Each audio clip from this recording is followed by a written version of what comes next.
Hi, Brandon Lewis here of Embedded Computing Design, and I'm here at the AdaCore booth at Arm TechCon 2018. This is day 2, but the first day of the actual show floor being open. And I'm here with Rob Tice. How you doing? Doing well. How are you doing? Doing pretty well. Good. So, there are a lot of databases out there, like CWE and OWASP, and those kinds that present vulnerabilities in software after they've already discovered, which is presumably too late in most cases. You already know that the vulnerability is out there in the software that you've likely already deployed.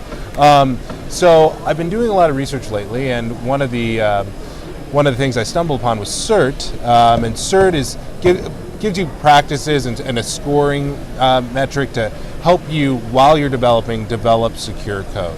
Obviously, it's AdaCore. We're not talking about any other language. We're talking about Ada. Is there anything similar to that for Ada, for the Ada language? That's a good question. So with Ada, the Ada language, we developed something called Spark, which is a subset of the Ada language. And the idea behind that subset is that it's formally provable, meaning that we can actually run a static analyzer on it and prove that there's no vulnerabilities in the code. So that's kind of something similar, where if you follow the Spark subset and you use the provers, you have kind of the same idea as what you're talking about there. And did you even have a conversation with Cert about Spark? we did after the fact, actually. We did chat with them a little bit. That's something that's going to be ongoing, though, because I think that they're great resources in the industry. So I think they're doing this for C and C++ because that's a big need right now. And I think we'll have that discussion with Spark with them in the future. Very good. So, secure code now is such a big deal. It's all about minimizing attack surface, and then where the attack surface is in an embedded or IoT device, making sure that you are secure, there are no bugs. Obviously bug-free code is sort of a pipe dream, but doing your best effort. What are some of the best practices or resources or places that somebody could go to figure out how they should be developing to make sure that their software is secure as possible? That's a good question too. So we actually just released this booklet. It's available on our website as a PDF. It's called Cybersecurity, AdaCore Technologies for Cybersecurity, and the idea is to answer that exact question. If you have code as is, you weren't able to use Spark up front, or you can transition some of your code to Spark, how do you go about that to mitigate some security vulnerabilities?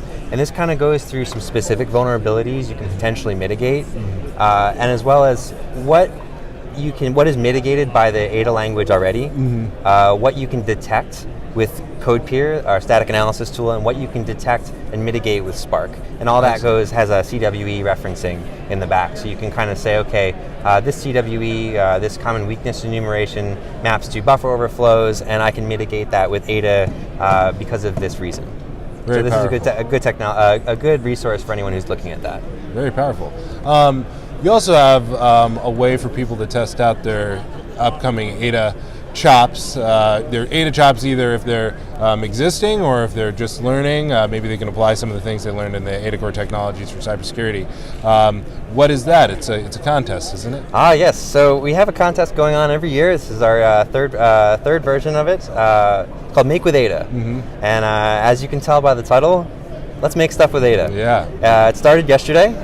Goes until February 15th. We have 5 judges that are going to be judging all the user submissions. We're looking for anyone who's interested in making something with Spark, making something with Ada. We're looking for students. We're looking for professionals. We're looking for anyone who's interested in learning.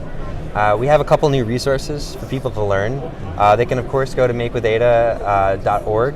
To get more information about that contest. They can go to learn.adacore.com, which is our new learning website. They can learn Ada and Spark right on that website. Very cool. You can run and prove code right in the browser. No need to install anything. And if you go to adacore.com/community, you can have access to our community tools to get started with your Make with Ada contest. Very good. And then are there any prizes associated with it? Of course there are. Yeah. So first prize, $5,000. And for any students that want to get into this, we actually have a special student prize that's going to be awarded for the best student submission, and that's going to be on, as well as the first, second, and third. So we have $8,000 in prizes plus the student prize, which is going to be a Analog Discovery 2 Pro bundle.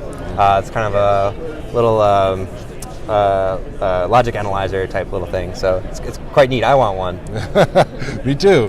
That's very cool. And just so you know, my colleague Rich Nass is going to be one of the judges in the Make with Ada contest. So if you are developing last minute, you just might as well not even submit, because Rich is a tough judge. No, please submit. It'll be easy, I do. No, please go ahead and submit. So anyway, thank you, Rob. That was a lot of really good information. And make sure you check out all those resources that Rob mentioned. We're here at Arm TechCon 2018. If you have a chance, stop by the AdaCore booth. We'll see you next time.